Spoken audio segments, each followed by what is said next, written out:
פירוק והרכבה של מצבר זה דבר מאוד פשוט. כל מה שצריך לדעת זה איפה המצבר נמצא.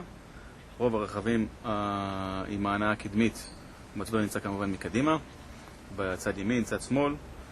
רכבים עם הנעה אחורית, כמו BMW, מרצדס, המצברים בדרך כלל נמצאים או מאחורה בפגאז' או מתחת למושב האחורי.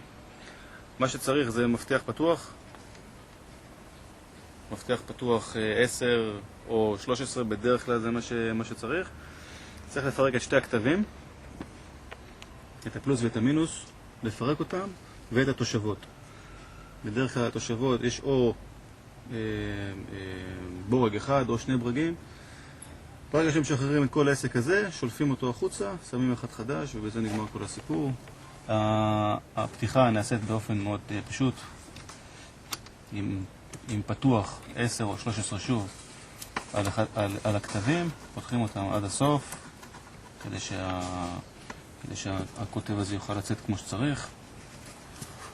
משחררים אותו, לשים לב כמובן, לשים אותו בחוץ כמו שצריך, כדי שהוא יהיה לו מצב ששום דבר לא ייגע בשום דבר, עדיף.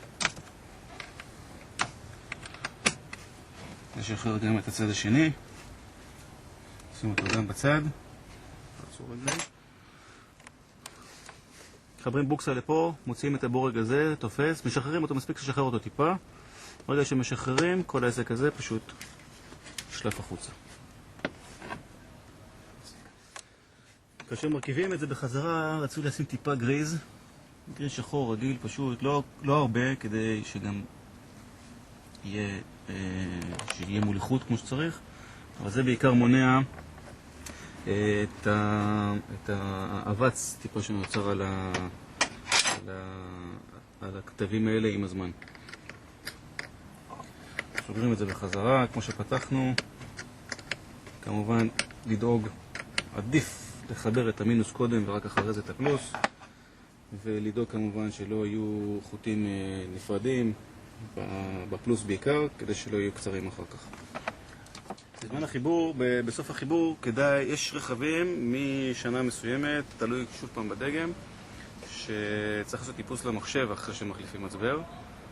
שוב פעם, העניין זה להיכנס לתוך הסקנר ולעשות שם את האיפוס, זה נקרא adaptation או basic setting, או תלוי איך זה, שוב פעם, איך קוראים ליצרן. אם אתם מסתבכים, אתם מוזמנים לפנות אלינו, אנחנו נשמח תמיד לעזור.